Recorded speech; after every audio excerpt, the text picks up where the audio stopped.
Later, he was accused, arrested, and then taken away to Syria. He was accused of being a member of al-Qaeda. He was sent to Syria and tortured. Just one problem: there was no real evidence, and it could happen to you. 360 investigates next. A moment ago, Andrew Sullivan laid out the nightmare scenario people picked up, detained, and tortured in the war on terror. Could it happen? Well, it already has. Just ask Mayor Arar. U.S. officials believed Mr. Arar, a 36-year-old Canadian software engineer, was a member of al-Qaeda, and they deported him to Syria, where he was allegedly tortured for months. Now, a 2-year investigation by Canadian officials has cleared him of any ties to terrorism. It's also uncovered the mistakes that put an innocent man through 10 months of hell.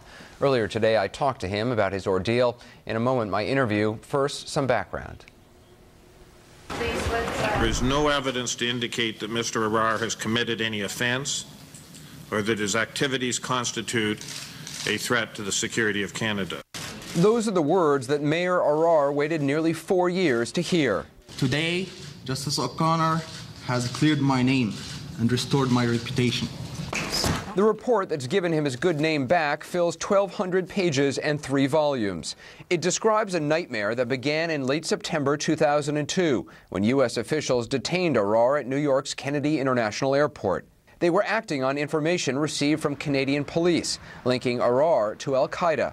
Among the report's findings, those Canadian officers were inexperienced, and the evidence was flimsy at best. It also describes how Canadian counterterrorism officials told the FBI they couldn't link Arar to al-Qaeda. But U.S. officials deported Arar anyway. He was sent to Syria, where he was born, a country notorious for torturing prisoners. The beating I went through is just beyond human imagination. The cell they put me in, the size, which was the size of a grave, 3 feet wide, 6 feet long, and 7 feet high. It was dark, it was filthy. But even as Arar speaks out about his ordeal, the U.S. Department of Justice stands by its decision to deport him. Mr. Arar was deported under our immigration laws. We were not responsible for his removal to Syria. I'm not aware that he was tortured. A special commission in Canada spent 2 years investigating the incident. The report it released last week urges the Canadian government to formally protest American treatment of Arar.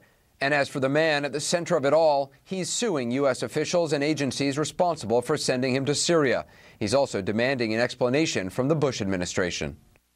Well, the Bush administration doesn't call what happened to him rendition, the practice of sending terror suspects to other countries for interrogation. It says it simply deported a man believed to be a terror suspect. Earlier today, I asked Mr. Arar exactly what happened to him when he got to Syria. How long was it before the torture began? The message was clear from the first day that if they do not like my answers, they will be using torture. At the end of each day, they would tell me tomorrow will be worse. So next day, they actually started the beating with a cable. Out of nowhere, the interrogator came into the interrogation room and he started beating me. What cable? What do you mean? Well, it's a black cable, and he asked me to open my right palm. I opened it, and he hit me with it. And you know, it was extremely humiliating because I was never beaten in my life, not even a slap on the face, you know.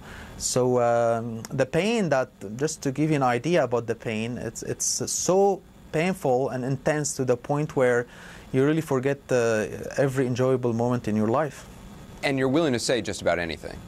Well, yes. You know, when the beating becomes intense to the point where you can't take it, you just tell them what they would like to hear. How long was it before you gave a false confession? Well, it's the third day. The most intensive day was the third day. I can tell you that the interrogation lasted anywhere between 16, I would say, to 20 hours. And 16 to 20 hours you were interrogated for at a time? 16 to 20 hours approximately. The beatings, of course, on and off. Sometimes they would put me in a room alone where I could hear other prisoners being tortured. And that was psychological torture on its own. It's just beyond human imagination, frankly. Did you think you would ever get out alive?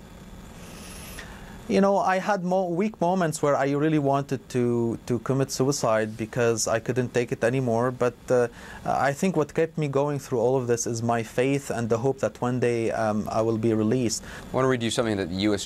Justice Department has said. They said you're a Syrian national who was deported.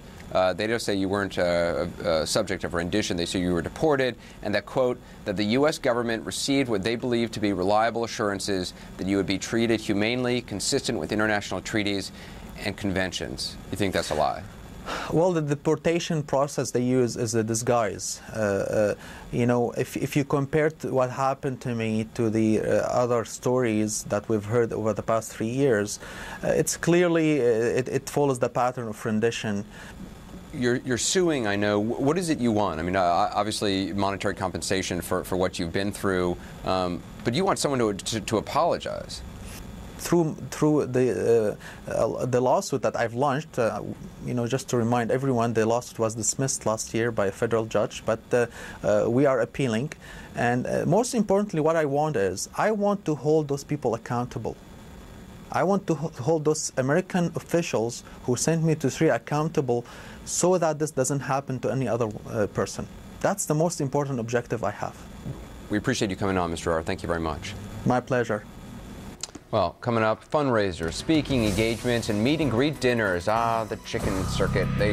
Just some of the ways politicians get the cash to campaign. And this year, the cash is flowing like, well, perhaps like never before. We'll have the numbers coming up. We're keeping them honest tonight.